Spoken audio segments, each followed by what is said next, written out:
Halo Ina, gimana kabarmu hari ini? Kamu bilang ada sesuatu yang kamu ingin bahas bersama saya. Halo Bu Odi, kabar saya baik saja, terima kasih. Iya Bu, saya memang merasa perlu berbicara tentang hal yang sering saya alami dan juga teman-teman sekelas.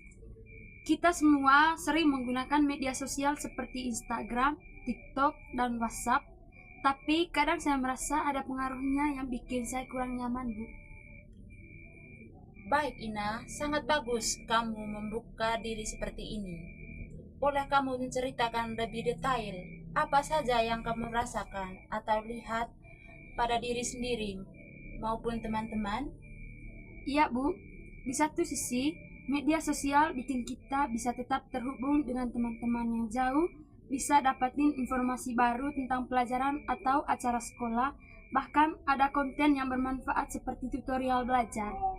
Tetapi di sisi lain, saya merasa tertekan melihat postingan teman-teman yang tampak lebih baik, entah itu soal penampilan, kegiatan yang mereka lakukan, atau jumlah suka dan follower mereka.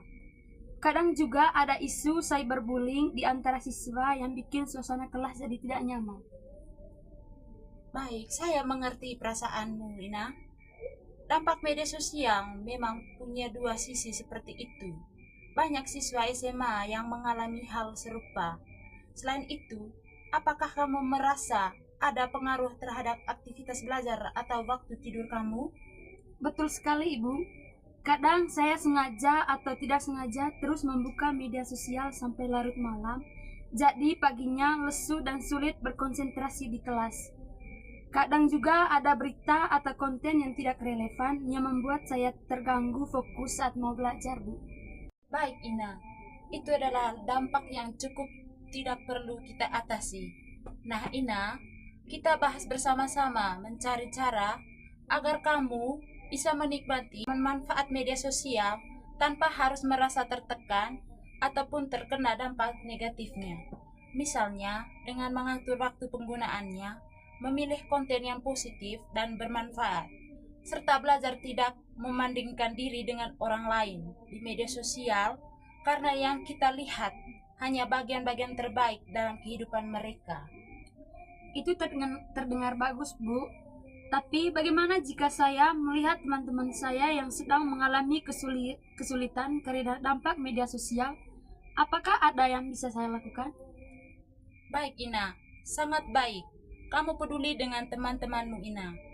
Kamu bisa dengan mendengarkan mereka dengan empati, memberikan dukungan positif, dan jika merasa perlu, mengajak mereka untuk berbicara dengan konselor atau menginformasikan kepada guru yang dipercaya agar bisa mendapatkan bantuan yang tepat. Juga penting bagi kita semua untuk menjadi pengguna media sosial yang bertanggung jawab, tidak menyebarkan konten negatif dan melakukan pembuliangan. Terima kasih banyak Bu Odi. Sekarang saya merasa lebih jelas tentang bagaimana menghadapi dampak media sosial dan juga tahu apa yang harus saya lakukan untuk membantu teman-teman. Baik Ina, senang bisa membantu kamu Ina. Ingat, kamu tidak sendirian dalam hal ini. Jika ada masalah lagi atau kamu ingin berbagi sesuatu, jangan ragu untuk datang lagi ya. Semoga bisa menerapkan hal-hal yang kita bahas dengan baik. Terima kasih, Bu. Sama-sama Ina.